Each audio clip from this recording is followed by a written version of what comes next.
जय हिंद, वंदे मातरम। दोस्तों स्वागत करता हूं आप सभी का आपके अपने परिवार दीक्षित एजुकेशन अड्डा पर। दोस्तों कैसे हैं आप सब? उम्मीद करता हूं आप सब बढ़िया होंगे और अपनी पढ़ाई को कंटिन्यू कर रहे होंगे।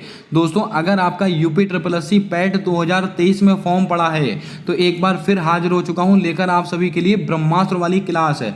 जी हाँ दोस्तों, आज से हम यूपी ट्रिपल एससी पैट को लेकर ब्रह्मास्त्र सीरीज शुरू करने वाले हैं। अगर आपका फॉर्म पड़ा है यूपी ट्रिपल एससी पैट के अंदर तो दोस्तों आने वाले 15 से 20 दिन बिल्कुल मिस मत कीजिएगा। 100% आपको सफलता दिलाने वाली क्लासेस होंगी। आपने बहुत जगह मैराथन क्लासेस, बहुत जगह प्रैक्टिस सेट देख लिए होंगे, लेकिन दोस्तों आज मैं आपके सामने कुछ ऐसे सवाल लेकर आया हूं जो आपके पुराने पेपर में पूछे गए हैं, यानी कि दोस्तों प्रीवियस ईयर में पूछे गए सवाल है, जिससे कि दोस्तों आपको पता लगेगा कि यूपी ट्रिपल एससी पैट में किस पैटर्न पर सवाल पूछे जाते हैं। और दोस्तों कल से हम उन्हीं पैटर्न पर सवालों को करने वाले हैं। आपने अगर हमारा पिछले साल का रिकॉर्ड देखा होगा तो आपने देखा होगा कितने ज्यादा सवाल हमारे प्रैक्टिस सेट से आपको देखने को मिले थे आपकी परीक्षा में। और एक बार फिर हाजिर हूं आप सभी के लिए एकदम लल्लन टॉप क्लास लेकर। आइए दोस्तों शुरू करते हैं आज की क्लास और देखते हैं अपने पिछले वर्ष में पूछे गए सारे सवाल।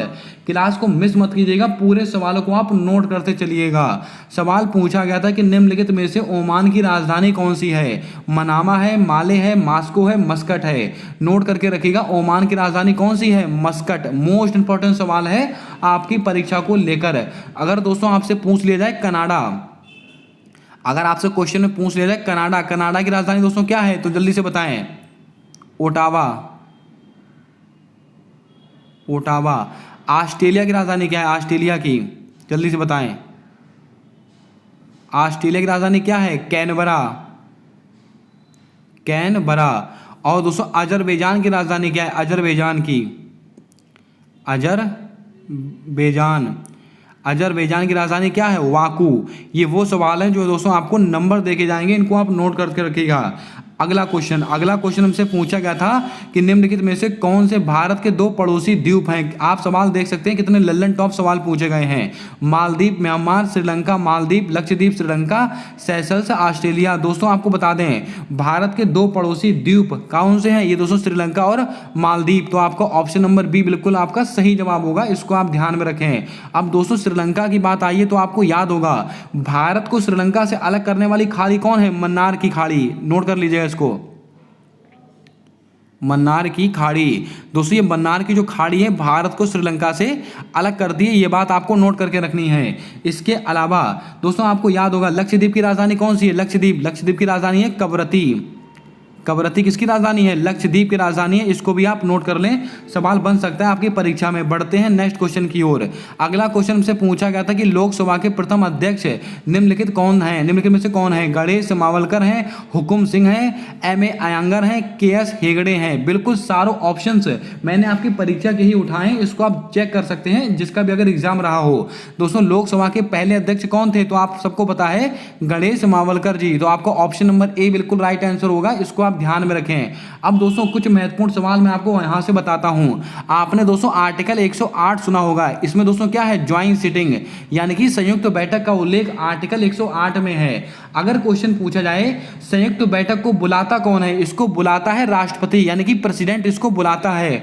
और इसकी अध्यक्षता कौन करता है? इसकी अध्यक्षता करता है लोकसभा का अध्यक्ष, इसकी अध्यक्षता करता है। और इसमें दोस्तों भाग कौन नहीं लेता? इसमें भाग उपराष्ट्रपति, यानी कि वाइस प्रेसिडेंट इसके अंदर भाग नहीं लेता है। और दोस्तों आपको बता दें जो भारत का महान्यायवादी होता है जिसका उल्लेख आर्टिकल नंबर 76 में किया गया है, वो इसमें भाग तो लेता है लेकिन वोटिंग में भाग नहीं ले सकता है। ये वो जानकारी है जो दोस्तों आपको नंबर दिलाएगी आपकी परीक्षा में। चलिए बढ़ते हैं नेक्स्ट क्वेश्चन की ओर।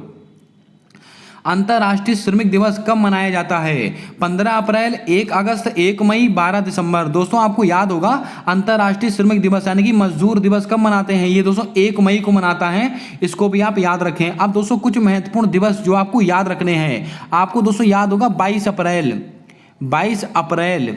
ये इसको दोस्तों क्या मनाते हैं? आपको याद होगा 22 मार्च, 22 मार्च।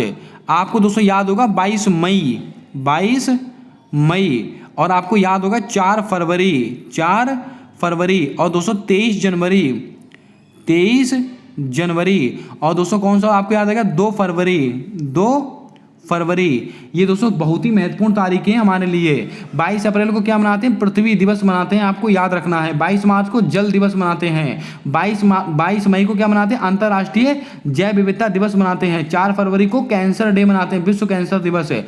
और दोस्तों 23 जनवरी को क्या मनाते हैं? पराक्रम दिवस। 2 फरवरी को विश्व आर्द्र भूमि दिवस, इसको आप नोट करके रखें। दोस्तों आपको एक सवाल और याद रखना, 7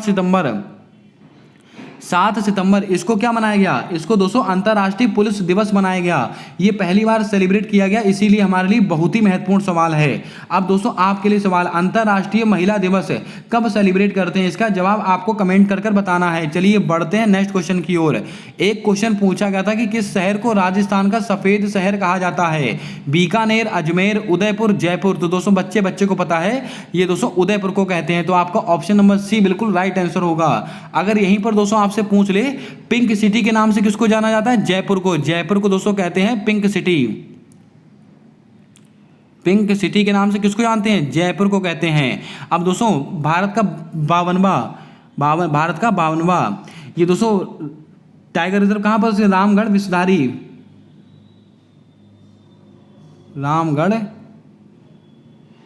विषधारी ये दोस्तों कहां पर स्थित है? बूंदी राजस्थान में स्थित है। इसको अभी आप याद रखें। भारत का 53वां दोस्तों कौन सा है? रानीपुर। मोस्ट इंपॉर्टेंट सवाल, रानीपुर ये कहां पर स्थित है? ये दोस्तों उत्तर प्रदेश में स्थित है। ये वो सवाल है जो दोस्तों आपको नंबर दिला के जाएंगे। चलिए बढ़ते हैं अगले क्वेश्चन की ओर। अगला क्वेश्चन हमसे पूछा गया कि निम्नलिखित में से कौन एक केंद्र शासित प्रदेश की राजधानी नहीं है? आप सवाल देखिए, अगर दोस्तों आपको केंद्र शासित प्रदेश नहीं पता है कि कौन कौन से हैं, तो आप इसका आंसर नहीं दे सकते हैं। जल्दी से दोस्तों बताएं, भारत में कुल कितने केंद्र शासित प्रदेश हैं? तो आप सबको पता है, कुल 8 केंद्र शासित प्रदेश हैं। दोस्तों लक्षद्वीप की राजधानी क्या थी? कवरत्ती। और दोस्तों अंडमान निकोबार, दादर नागर हवेली, दमन दीप, ये देखिए दोस्तों पुडुचेरी। लेकिन दोस्तों आइजोल आपका बिल्कुल सही जवाब होगा। आइजोल किसकी राजधानी है? मिजोरम की। और मिजोरम दोस्तों एक राज्य है, ना कि दोस्तों एक केंद्र शासित प्रदेश। इसको आप याद रखें, बहुत ही अच्छा सवाल है, परीक्षा में सवाल आ सकता है। अगला क्वेश्चन पूछा गया था कि संयुक्त राष्ट्र अमेरिका का राष्ट्रीय खेल कौन सा है? सवाल का आप लेवल देख सकते हैं। दोस्तों ये सवाल मैं सिर्फ आपके लिए इसलिए लेकर आया हूं जिससे कि आपको पता लगे कि आपको क्या चीज पढ़कर जानी है। फालतू की दोस्तों आपको क्लासेस नहीं देखनी है, फालतू का ज्ञान नहीं बटोरना है, आपको केवल अपने सिलेबस के अकॉर्डिंग तैयारी करनी है। तभी दोस्तों आपको सवाल आपकी परीक्षा में देखने को मिलेगा। संयुक्त राष्ट्र अमेरिका का राष्ट्रीय खेल कौन सा है? तो दोस्तों आपको याद रखना है, बेसबॉल आपका बिल्कुल सही जवाब होगा। अगर यहीं पर दोस्तों आपसे पूछ लिया था वॉलीबॉल, कौन सा? वॉलीबॉल ये दोस्तों कहाँ का है? ये दोस्तों नेपाल में अधिकतर खेला था। कहाँ का? नेपाल का। इसको भी आप याद रखें, परीक्षा में सवाल पूछ सकता है। दोस्तों आपको याद होगा पश्तो ये दोस्तों भाषा कहाँ की है? जल्दी से कमेंट में छाप देंगे आप। और दोस्तों मंदारिन, ये मंदारिन भाषा ये कहाँ पर बोली जाती है? चीन में बोली जाती है। कहाँ पर? चीन में। अगर क्वेश्चन बन जाए कि भारत में विश्व में सबसे ज़्यादा भाषा कौन सी बोली जाती है? चीन की दोस्तों भाषा है मंदारिन। इसको भी आप याद रखें। जल्दी से बताइए पश्तो कहाँ की भाषा है? अगला क्वेश्चन है, किसी व्यक्ति ने दोस्तों यहाँ पर लिखा है, किस व्यक्ति ने हिंद स्वराज पुस्तक की किस व्यक्ति ने हिंद स्वराज पुस्तक लिखी है? ऐसा सवाल है। यहाँ पर किसी ने होगा, यहाँ पर किस व्यक्ति ने हिंद स्वराज पुस्तक लिखी है? तो बच्चे को पता है, महात्मा गांधी आपका बिल्कुल राइट आंसर होगा। अब दोस्तों कुछ महत्वपूर्ण फैक्ट मैं आपको और बताता हूं। दोस्तों आपने सुना होगा 1916 है, माफ कीजिएगा 1916 है। इसको क्या हुआ था? इसको दोस्तों हुआ था होम रूल लीग मूवमेंट।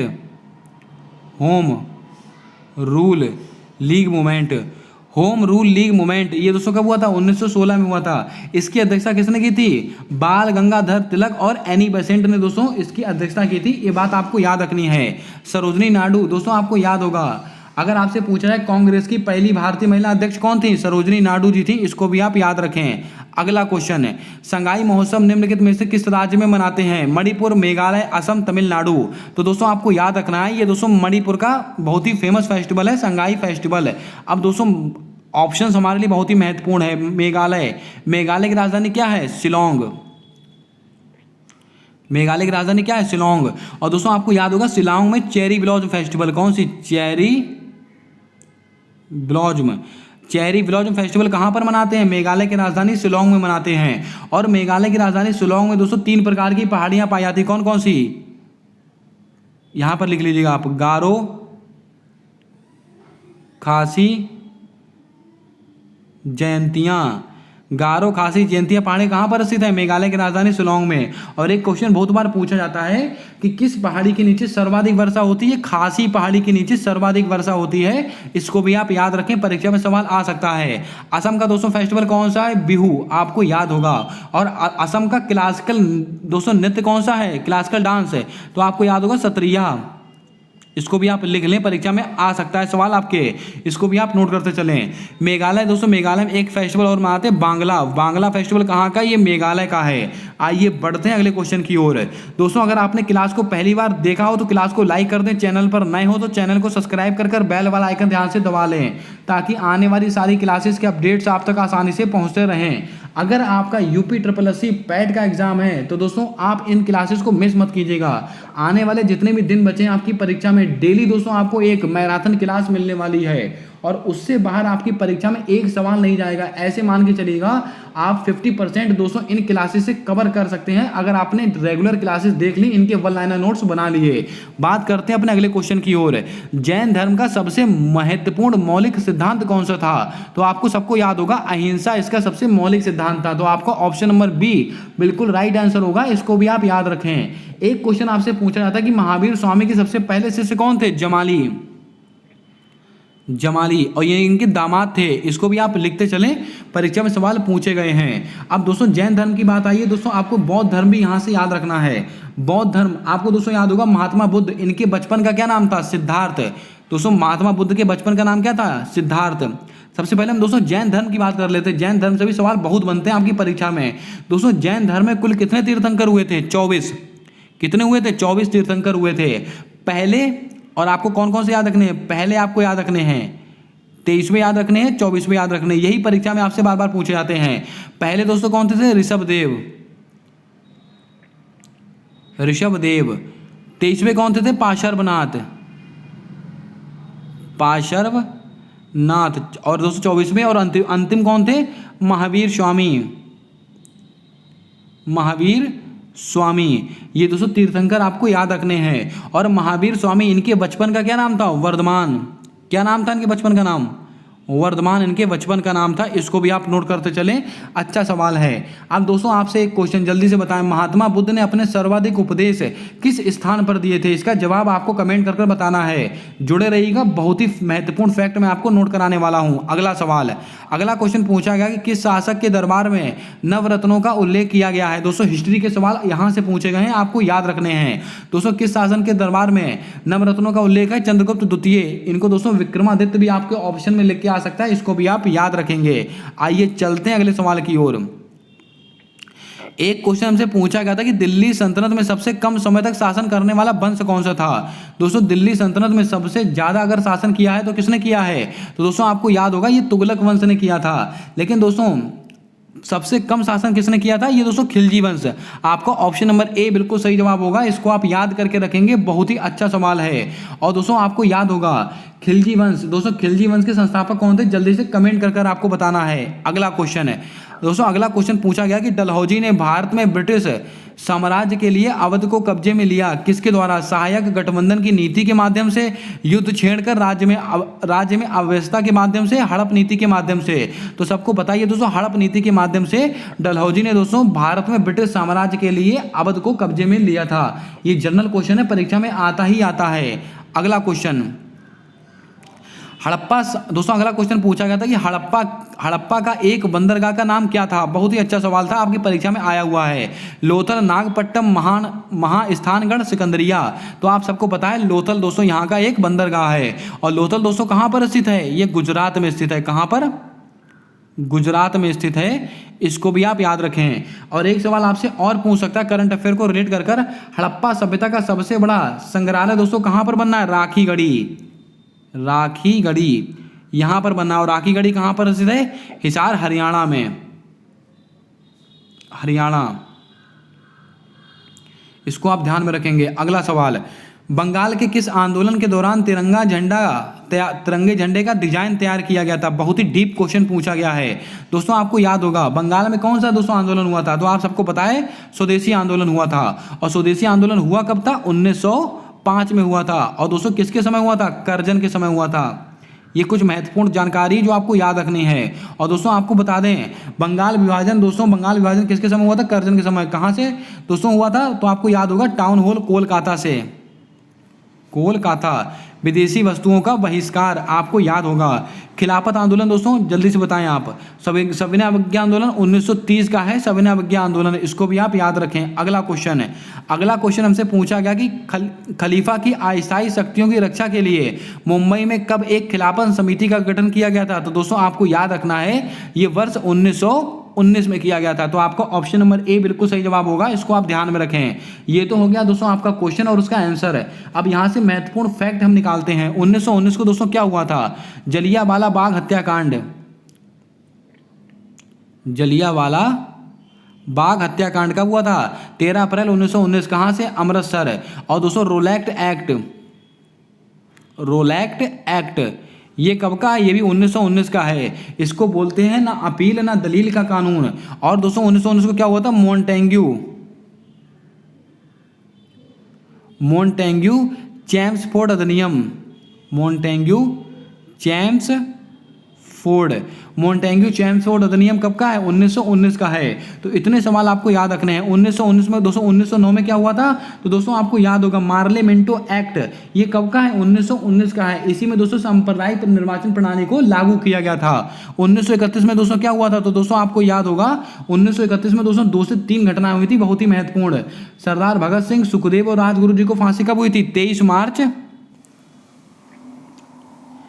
मार्च 1931 को दोस्तों इनको फांसी हुई थी। और कराची अधिवेशन कब हुआ था? ये भी 1931 में हुआ था। और 5 मार्च 1931 इसको दोस्तों क्या हुआ था? जल्दी से बताएं। 5 मार्च 1931 को दोस्तों क्या हुआ था? इसका जवाब आपको कमेंट करके बताना है। पूरी डेट मैंने आपको बता दी, लेकिन क्या काम हुआ था ये बताना है आपको कमेंट कर। अगला क्वेश्चन है, भारत शासन अधिनियम, भारत सरकार अधिनियम 1935 के तहत मुख्य न्यायाधीश के साथ कितने न्यायाधीशों की नियुक्ति की गई? दोस्तों आपको बता दें, आपके सिलेबस में दिया हुआ है भारत सरकार अधिनियम 1935 है। तो दोस्तों आपकी परीक्षा में अगर सवाल पूछा जाए इस टाइप का कोई, अगर आपके ऑप्शन में 1935 हो, अगर आपको सवाल ना आता हो तो आप आंख बंद करके 1935 आंसर लगा देना। 101% आपका आंसर सही निकलेगा।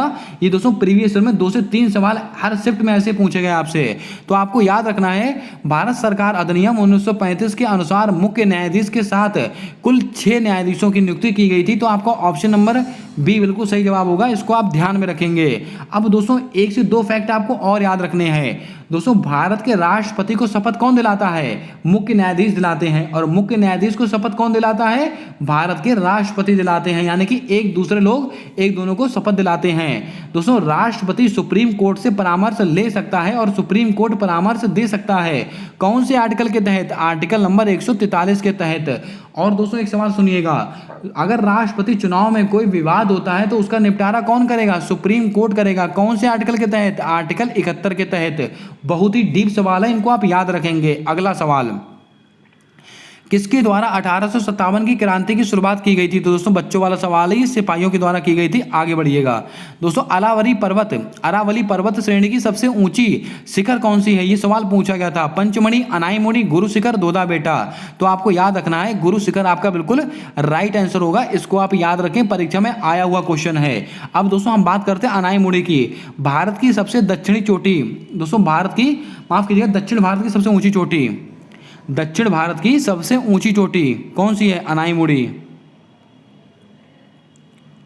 दक्षिण भारत की सबसे ऊंची चोटी, सबसे ऊंची चोटी। अगर आपसे क्वेश्चन पूछ ले दक्षिण भारत की सबसे ऊंची चोटी कौन सी? अनाईमुड़ी। दोदा बेटा किसकी दोस्तों?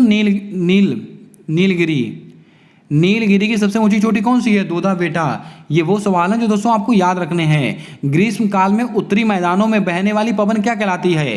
काल वैसाखी, व्यापारिक पवनें, मैंगो शावर या लू? तो आपका दोस्तों लू आपका बिल्कुल राइट आंसर होगा, इसको आप ध्यान में रखेंगे, परीक्षा में आया हुआ क्वेश्चन है। अगला क्वेश्चन है, अगला क्वेश्चन हमसे पूछा गया कि भारत की मानक यमुनोत्तर रेखा है कितनी? 82 डिग्री 30 मिनट पूर्वी देशांतर, 83 डिग्री 30 मिनट पूर्वी देशांतर, 82 डिग्री पूर्वी देशांतर, 82 डिग्री 50 मिनट पूर्वी देशांतर। बहुत ही लल्लन टॉप सवाल है, बहुत ही कंफ्यूजिंग भरा सवाल है। ऐसे सवाल आ जाते हैं दोस्तों, मोस्टली सवाल गलत हो जाता है अगर आपको ना पता हो। तो दोस्तों आपको याद रखना है 82 डिग्री 30 मिनट पूर्वी देशांतर। दोस्तों इसको ऐसे भी लिखकर आता है, ये 82 डिग्री 30 मिनट पूर्वी देशांतर, ये ऐसे लिखकर आता है आपके ऑप्शन में, इसको आप ध्यान में रखेंगे। अगला क्वेश्चन है, किस घटना की प्रक्रिया में, माफ कीजिएगा यहाँ पर प्रक्रिया नहीं होगा, यहाँ पर होगा प्रतिक्रिया। क्या होगा, यहाँ पर होगा प्रतिक्रिया। किस घटना की प्रतिक्रिया में भारत छोड़ो आंदोलन चलाया गया था? Cabinet Mission, Simon Commission, Cripps Mission की विफलता, बेबेल प्लान है। तो आपका राइट आंसर क्या होगा, क्रिप्स मिशन की विफलता आपका बिल्कुल सही जवाब होगा। अब दोस्तों कुछ महत्वपूर्ण फैक्ट है, भारत छोड़ो आंदोलन कब का है? 9 अगस्त 1942 है। करो या मरो का नारा दोस्तों किसके तो कब दिया गया था? ये भारत छोड़ो आंदोलन के दौरान ही दिया गया था। इसको भी आप याद रखें, ये सवाल बहुत बार परीक्षा में आया है कि करो या मरो का नारा किस आंदोलन के दौरान दिया गया? भारत छोड़ो आंदोलन के दौरान। अगला सवाल, कौन सा सबसे ऊंचा भारतीय शिखर है? तो दोस्तों आपको याद रखना है कंचनजंगा, जो कि आपका बिल्कुल सही जवाब होगा, इसको भी आप याद रखें। अगला क्वेश्चन है, कोई कंपनी सरकारी कंपनी है यदि उसमें कम से कम रिक्त स्थान प्रदत्त पूंजी सरकार के अधिकार में हो? तो दोस्तों इसका राइट आंसर क्या होगा? आपका ऑप्शन नंबर ए बिल्कुल सही जवाब होगा, 51% है। कोई भी कंपनी सरकारी कंपनी तब कहलाती है जब उसमें कम से कम 51% प्रदत्त पूंजी सरकार के अधिकार में होती है। इस बात को आप ध्यान में रखेंगे, बहुत ही अच्छा सवाल है इकोनॉमिक्स का। नई आर्थिक नीति को समानता विकास रिक्त स्थान के मॉडल के रूप में जाना जाता है। तो दोस्तों आपको याद रखना है एलपीजी आपका बिल्कुल सही जवाब होगा, इसको आप ध्यान में रखें। अब दोस्तों एलपीजी में कौन कौन सी गैस पाई जाती हैं? दोस्तों आपको याद होगा बीपी, अगर एलपीजी गैस खुली रह जाए तो अच्छे का बीपी बढ़ जाता है, यानी कि ब्यूटेन और प्रोपेन का मिश्रण दोस्तों कौन सा है? एलपीजी। और दोस्तों एलपीजी की जो गंध आती है वो किस गैस के कारण आती है? मरक्रिप्टॉन के कारण दोस्तों इसकी गंध आती है, इसको भी आप याद रखें। लिक्विड पेट्रोलियम गैस है और सीएनजी, इसकी फुल फॉर्म क्या है? कंप्रेस्ड नेचुरल गैस है, इसको भी आप याद कर लें, हो सकता है आपसे पूछ ले। अगला क्वेश्चन है, अगला क्वेश्चन हमसे पूछा गया कि नैमिषारण स्थान है कहाँ पर स्थित है? ये सवाल रिपीट सवाल है आपकी परीक्षा में, तो बच्चे को बताइए सीतापुर में स्थित है, इसको भी आप याद रखें। आप जल्दी से बताएं, लता मंगेशकर चौक, सवाल बनेगा आपकी परीक्षा में, लता मंगेशकर चौक, लता मंगेशकर चौक।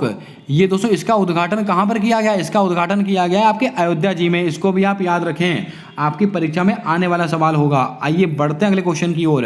कृषि तथा ग्रामीण क्षेत्रों को वित्त पोषण करने वाली एक संस्था कौन सी है? सिडबी, नाबार्ड,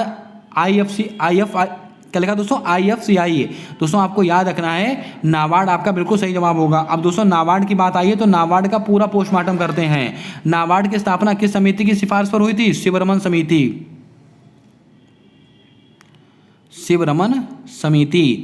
शिवरमन समिति की सिफारिश पर नाबार्ड की स्थापना हुई थी। और दोस्तों आपको बता दें नाबार्ड की स्थापना कब हुई है? 12 जुलाई 1982 को नाबार्ड की स्थापना हुई है। और दोस्तों नाबार्ड इसके वर्तमान में हेड कौन है? केवी शाहजी, इनका नाम याद रखिएगा, परीक्षा में आ सकता है सवाल। इन 3-4 सवालों में से कुछ भी आपसे पूछ सकता है।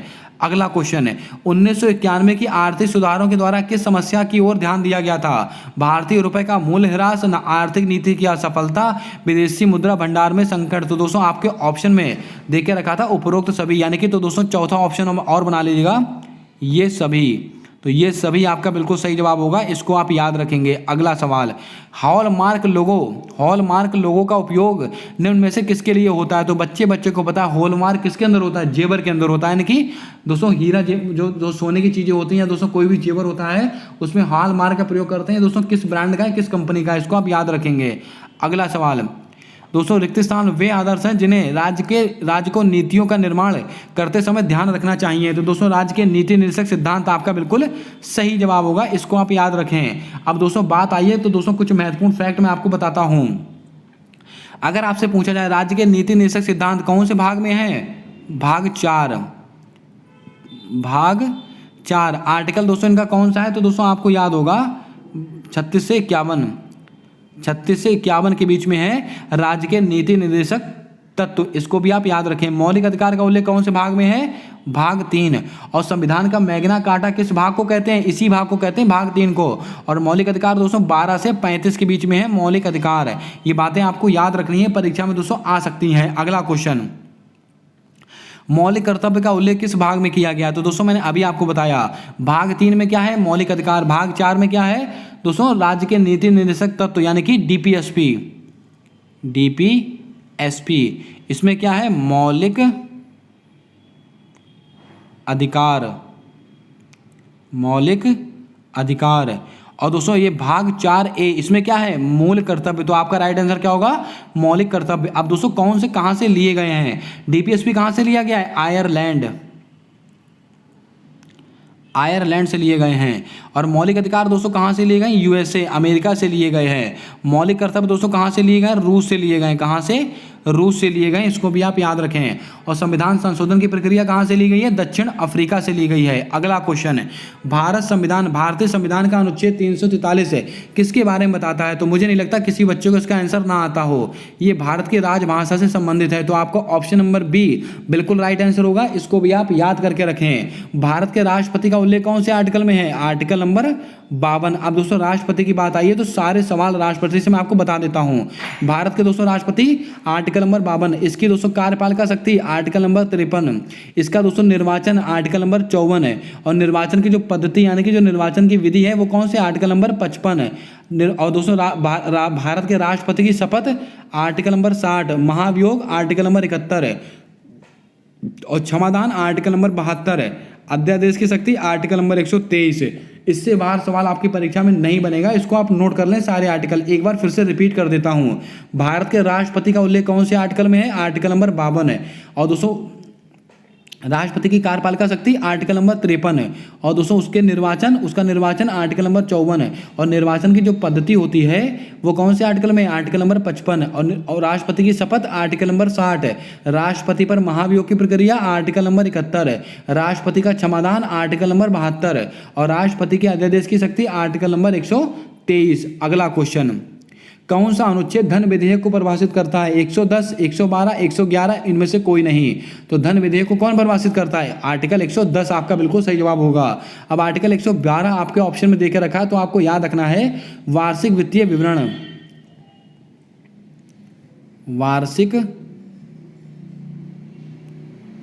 वित्तीय विवरण दोस्तों, जिसको आप बजट कहते हैं। दोस्तों आपको बता दें हमारे संविधान में बजट शब्द का कहीं पर भी उल्लेख नहीं है, लेकिन दोस्तों बजट को क्या कहा गया, वार्षिक वित्तीय विवरण। कौन सा आर्टिकल है, आर्टिकल नंबर 112 है। अब दोस्तों आपको याद होगा, दोस्तों धन विधेयक की बात आई है तो आपको याद होगा 44वां कॉन्स्टिट्यूशन अमेंडमेंट, ये कब का है, 1978 का है। इसके द्वारा दोस्तों संपत्ति के अधिकार को मौलिक अधिकार से निकालकर विधिक अधिकार में डाला गया था। कौन से आर्टिकल के तहत, दोस्तों कौन से संविधान संशोधन के तहत, संविधान संशोधन 44वां कब का है, 1978। आर्टिकल दोस्तों कौन सा पहले था, आर्टिकल 31 था। उसके बाद संविधान संशोधन होता है 44वां, और कौन सा आर्टिकल बन जाता है, आर्टिकल 300A। इसको भी आप याद रखें। अब मौलिक दोस्तों अधिकार कितने हैं, तो आपको याद होगा 6 मौलिक अधिकार हैं। अगला क्वेश्चन, इंद्रधनुष के साथ, दोस्तों यहाँ पर थोड़ा सा टाइपिंग एरर है, इसको आप ठीक कर लेंगे। इंद्रधनुष के साथ नहीं होगा, यहाँ पर 7 होगा। इंद्रधनुष के 7 रंगों में कौन सा रंग नहीं होता है, नीला, सफेद, नारंगी, बैगनी। क्या होगा आपका सही जवाब, जल्दी से बताएं। तो दोस्तों आपने पढ़ा होगा सफेद नहीं होता है, तो आपका ऑप्शन नंबर बी बिल्कुल राइट आंसर होगा, इसको भी आप याद रखें। अगला क्वेश्चन है, किस गैस को ग्रीन हाउस गैस के रूप में नहीं जाना जाता है, methane, carbon dioxide, nitrous oxide, और दोस्तों एक ऑप्शन हमारा नीचे छुप गया है, आर्गन। तो दोस्तों यही आपका बिल्कुल सही जवाब होगा। आर्गन को दोस्तों आप ग्रीन हाउस गैस नहीं बोल सकते, इसको भी आप याद रखें। आइए चलते हैं अगले क्वेश्चन की ओर। वॉशिंग सोडा किसका प्रचलित नाम है, ये दोस्तों साइंस का बहुत ही अच्छा सवाल है, परीक्षा में पूछा जाता है। दोस्तों पढ़ने को तो आप कुछ भी पढ़ लीजिएगा, बहुत कुछ है, आपको यूट्यूब पर दोस्तों भरमार मिल जाएगी कंटेंट की, तमाम तरीके की दोस्तों 10-10 घंटे की मैराथन, 10-10 घंटे की दोस्तों आपकी क्लासेस मिल जाएंगी। लेकिन दोस्तों जो रिलेवेंट है, जो आपके सिलेबस में दिया है उसी को आप पढ़ें, यानी कि दोस्तों आप पहले प्रीवियस ईयर उठा के देखें। आज दोस्तों मैंने आपको पुराने वाले पेपर करवाया है, यानी कि पूरा पेपर दिखाया आपको कि कैसे सवाल आपसे पूछे जाते हैं और आपको कैसी पढ़ाई करनी है। अब जो कल से प्रैक्टिस सेट हमारा होने वाला है, बिल्कुल आपके दोस्तों पैटर्न, आपके पेपर के अकॉर्डिंग यहाँ पर दोस्तों आपको प्रैक्टिस सेट दिया जाएगा। और 15 से 16 प्रैक्टिस सेट के अंदर आप 100% 40 से 50 नंबर आप आसानी से कवर कर सकते हो, केवल 14 से 15 क्लासेस के अंदर। इसका दोस्तों मैं प्रॉमिस देता हूं आपको। अगला क्वेश्चन, वॉशिंग सोडा किसका प्रचलित नाम है, तो सबको पता है दोस्तों सोडियम कार्बोनेट कहाँ गया आपका ऑप्शन में, ये रहा सोडियम कार्बोनेट आपका बिल्कुल राइट आंसर होगा। अगर यहीं पर आपसे पूछ लेता खाने का सोडा क्या कहते हैं, तो दोस्तों सोडियम कार्बोनेट की जगह पर आप लगा देते सोडियम बाई कार्बोनेट। अगर यहाँ पर केवल बाई लगा देंगे तो दोस्तों ये क्या बन जाएगा, पूरा ये बन जाएगा खाने का सोडा, खाने का सोडा। देखो धावन सोडा या दोस्तों वॉशिंग सोडा, ये सोडियम कार्बोनेट, लेकिन दोस्तों ये क्या होता है, सोडियम बाइकार्बोनेट, ये खाने का सोडा होता है। अगला सवाल, सर्वोच्च न्यायालय के न्यायाधीश की सेवानिवृत्ति की आयु क्या है? दोस्तों आपको याद रखना है 65 वर्ष होती है। तो आपको ऑप्शन नंबर ए बिल्कुल राइट आंसर होगा, इसको आप ध्यान में रखें। और यही दोस्तों अगर हम हाई कोर्ट की बात कर रहे हैं तो ये 62 वर्ष आपका बिल्कुल राइट आंसर होगा, ये हाई कोर्ट की। इसको भी आप याद रखें, परीक्षा में बहुत बार परीक्षा में सवाल पूछा गया है। अब सर्वोच्च न्यायालय की बात आई है तो देखिए दोस्तों, पूरा सर्वोच्च न्यायालय मैं आपके सामने खोल कर रखता हूँ। दोस्तों सुप्रीम कोर्ट इसको बोलते हैं, सर्वोच्च न्यायालय सुप्रीम कोर्ट। इसका आर्टिकल कौन सा है, यानी कि सुप्रीम कोर्ट में कितने जज होंगे, इनकी नियुक्ति कैसे होगी, इनका कार्यकाल कितना रहेगा, ये सब बातें कौन से आर्टिकल में लिखी हुई हैं? आर्टिकल नंबर 124 में लिखी हुई हैं। और सुप्रीम कोर्ट एक अभिलेख न्यायालय है, ये बात कौन से आर्टिकल में लिखी हुई है? आर्टिकल नंबर 129 में। और अगर मौलिक अधिकारों का उल्लंघन होता है तो सुप्रीम कोर्ट कितने प्रकार की रिट जारी करता है? 5 प्रकार की। लेकिन किस अनुच्छेद के तहत करता है? अनुच्छेद 32 के तहत करता है। ये बातें आपको याद रखनी, परीक्षा में पूछे गए सवाल हैं। अगला क्वेश्चन है, पौधे अपने पोषक तत्व मुख्यतः कहाँ से प्राप्त करते हैं? यहाँ पर दोस्तों मुख्यतः आपसे पूछा गया, तो दोस्तों आपको याद रखना है मिट्टी से प्राप्त करते हैं। तो आपका ऑप्शन नंबर सी बिल्कुल सही जवाब होगा, इसको भी आप याद रखें। दोस्तों अब आपको यहाँ से 1 से 2 फैक्ट और याद रखने हैं। दोस्तों प्रकाश संश्लेषण के दौरान पेड़ पौधे कौन सी गैस ग्रहण करते हैं? प्रकाश संश्लेषण के दौरान कार्बन डाइऑक्साइड लेते हैं, ऑक्सीजन देते हैं। लेकिन परीक्षा में अगर पूछ ले श्वसन क्रिया के दौरान पेड़ पौधे कौन सी गैस ग्रहण करते हैं? ऑक्सीजन। और कौन सी गैस दोस्तों छोड़ते हैं? Carbon dioxide. बहुत ही दोस्तों माइनर से अंतर है, इसको आप याद रखेंगे। श्वसन चाहे हम करें, चाहे पेड़ पौधे करें, चाहे जीव जंतु करें, कोई करें, कार्बन डाइऑक्साइड छोड़ेगा, ऑक्सीजन लेगा। लेकिन अगर प्रकाश संश्लेषण की बात करें तो इसके अंदर पेड़ पौधे ऑक्सीजन छोड़ते हैं, कार्बन डाइऑक्साइड लेते हैं। अगला क्वेश्चन, I2U2 संगठन में कौन सा देश शामिल है? ये वो सवाल है दोस्तों जो हर परीक्षा में टपक जाता है और आपको कंफ्यूज करता है। I2U2 में कौन कौन शामिल है? अपना भारत शामिल है, इजराइल शामिल है, अमेरिका शामिल है। तो उपरोक्त सभी आपका बिल्कुल सही जवाब होगा। और एक दोस्तों संयुक्त अरब अमीरात UAE, ये दोस्तों शामिल है आपका। संयुक्त अरब अमीरात शामिल है, भारत शामिल है, इजराइल शामिल है, अमेरिका शामिल है। ये 4 देश शामिल हैं I2U2 संगठन में। अब दोस्तों आपने सुना होगा क्वेड संगठन में कौन कौन शामिल है? भारत, ऑस्ट्रेलिया, जापान, अमेरिका, ये चारों देश शामिल हैं क्वेड में। इसको भी आप थोड़ा याद रखें। अगला सवाल है, डॉक्टर राजेंद्र प्रसाद स्मृति पुरस्कार से संबंधित क्षेत्र कौन सा है? समाज सेवा, लोक प्रशासन। और दोस्तों 2 ऑप्शन हमारे नीचे छुप गए, बैंकिंग और इनमें से कोई नहीं, लेकिन हमारा आंसर यहीं पर आपको मिल जाएगा। डॉक्टर राजेंद्र प्रसाद स्मृति पुरस्कार किस क्षेत्र से संबंधित है? ये दोस्तों लोक प्रशासन के संबंधित है। तो आपका ऑप्शन नंबर बी बिल्कुल सही जवाब होगा, इसको आप याद रखें। ये दोस्तों 40 सवाल थे जो आपके प्रीवियस ईयर पेपर से उठाए गए सवाल हैं। अब दोस्तों कल की जो क्लास होने वाली है उसमें भी दोस्तों जो प्रीवियस ईयर का दोस्तों 2022 में जो पेपर हुआ है वहां से सवाल उठाऊंगा मैं, जितने भी सवाल होंगे सारे। यानी कि दोस्तों अभी तक आपकी UPSSC पैट की परीक्षा 2 बार हुई है। दोनों बार के दोस्तों एग्जाम मैं आपको बता देता हूँ। ये दोस्तों पहली वाली परीक्षा का था। अब नेक्स्ट क्लास में मैं दूसरी वाली परीक्षा में जो सवाल पूछे गए उनको कवर कर दूंगा। उसके बाद दोस्तों हम केवल और केवल पैटर्न के अकॉर्डिंग 10 से 15 क्लासेस देखेंगे और 100% आपको इन्हीं क्लासेस से सफलता मिल जाएगी। आपको कहीं भी भटकने की जरूरत नहीं पड़ेगी।